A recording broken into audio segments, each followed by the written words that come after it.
ईशानी के जाने के बाद मेरे जीवन में कितना सूनापन था, ये शब्दों में बयां नहीं हो सकता था। मेरे जिस्म की रूह थी ईशानी, जिसके जाने बाद मैं सिर्फ एक जिंदा लाश बनकर रह गया था। मेरे ख्वाबों में, ख्यालों में सिर्फ ईशानी से दूर जाने का गम था, और मेरी रोजमर्रा की जिंदगी उस गम में डूबी हुई नाव सी थी, जिसका कोई किनारा नहीं था।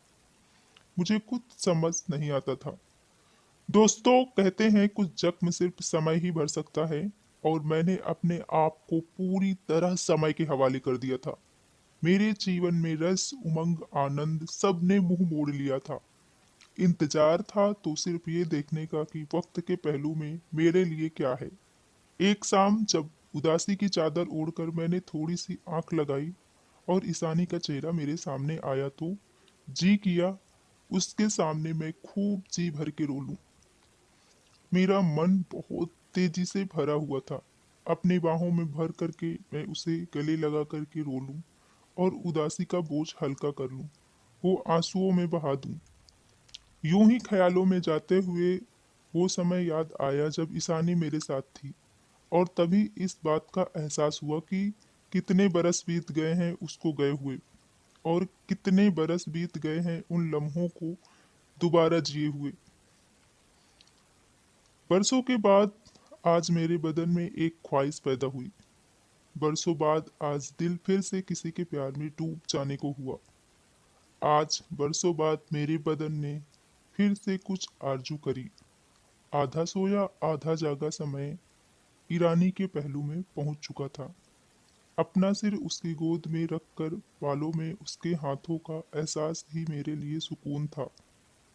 मैं सोच रहा था कि ईरानी क्यों मुझे छोड़कर गई।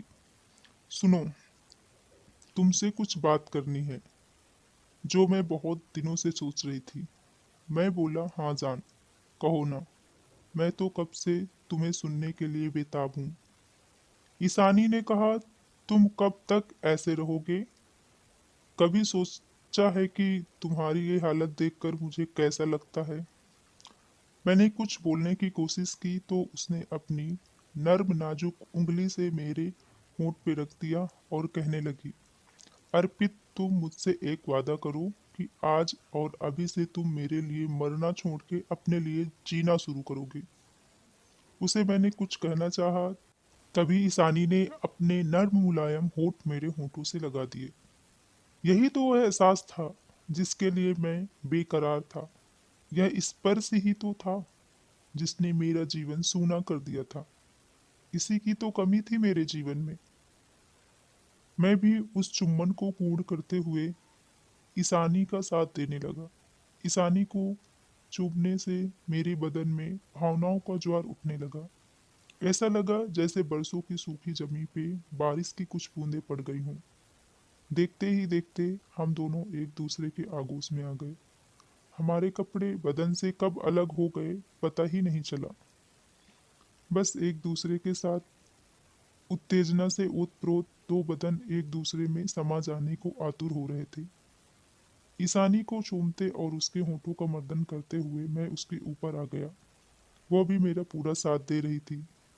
ऐसा लग रहा था कि वह जन्म जन्म की प्यासी है।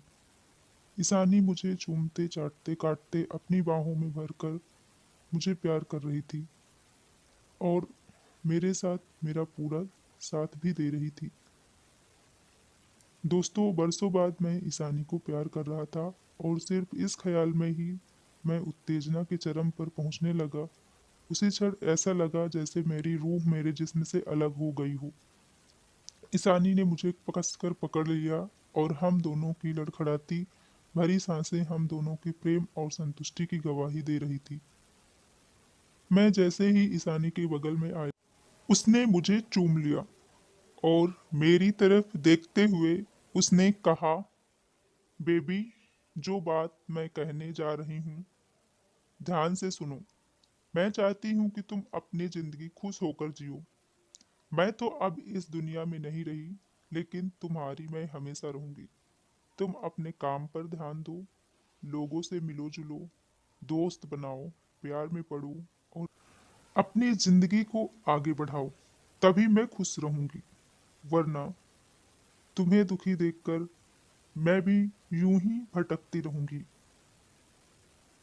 ईशानी की इस बात से मेरे बदन में एक अजीब सी सिहरन हुई और ऐसा लगा जैसे किसी ने करंट लगा दिया हो।